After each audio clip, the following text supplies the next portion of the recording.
దివంగత నేత పరిటాల రవీంద్ర మంత్రి సునీత కుమారుడు శ్రీరామ్ను వచ్చే ఎన్నికల్లో ఎలాగైనా బరిలో నిలపాలని కుటుంబీకులు భావిస్తున్నారు. అమరావతిలోనే ఉండి శ్రీరామ్కు ఏదో ఒక స్థానం నుంచి అభ్యర్థిత్వం ఖరారు చేయించేందుకు ముమ్మర ప్రయత్నాలు చేస్తున్నారు. అనంతపురం జిల్లాలో కళ్యాణదుర్గం, గుంతకల్లు, సింగనమల నియోజకవర్గాల అభ్యర్థులపై స్పష్టత రావాల్సిందే. ఇదే తరుణంలో పరిటాల శ్రీరామ్ను బరిలో నిలిపేందుకు ప్రయత్నాలు జరుగుతున్నాయి. కళ్యాణదుర్గం, పెనుకొండ అసెంబ్లీ స్థానాలు లేదా హిందూపురం పార్లమెంటు స్థానం నుంచి టికెట్ ఆశించారు.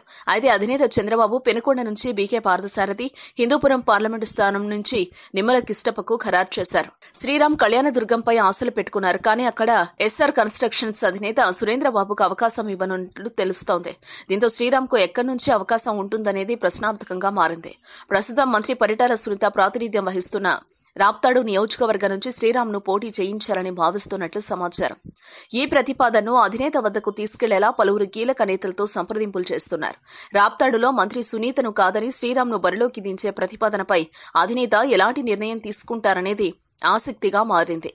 మరోవైపు జేసీ సోదరుల కుమారులు ఇద్దరు ఈసారి పోటీ చేయనున్నారు. దీంతో శ్రీరామ్ను కూడా ఎలాగైనా బరిలో దించాలనే పట్టుదలతో ఉన్నట్లు తెలుస్తోంది. భవిష్యత్ రాజకీయాల కోసమైనా శ్రీరామ్ను బరిలోకి దింపాలని పరిటాల సునీత చెబుతున్నారు. చంద్రబాబు మాత్రం శ్రీరామ్ అయితే మంత్రి పదవి ఇవ్వడం ఇబ్బందికరం అవుతుందని, సునీత అయితే సీనియర్గా ఎవరికి అభ్యంతరాలు ఉండవని గుర్తు చేస్తున్నారు. వచ్చే ప్రభుత్వంలో మంత్రి పదవి కోసం పట్టుబట్టకపోతే చంద్రబాబు శ్రీరామ్కు ఛాన్స్ ఇచ్చే అవకాశం ఉందని అంటున్నారు. ఎలాగైనా సరే ఈసారి పరిటాల శ్రీరామ్ను బరిలోకి దింపాలనే పట్టుదలతో సునీత ఉన్నారు. మరి చంద్రబాబు ఆలోచనలు ఎలా ఉన్నాయన్న దానిపై మాత్రం క్లారిటీ లేదు. వార్తావాణి న్యూస్ ఛానల్ ఎప్పటికప్పుడు రాజకీయ, సినీ విశేషాలు, స్పోర్ట్స్ మరియు సాంకేతిక పరమైన మరెన్నో విషయాలను మన ముందుకు తెస్తుంది. మరింత సమాచారం కొరకు వార్తావాణి న్యూస్ ఛానల్ ని సబ్స్క్రైబ్ చేయండి.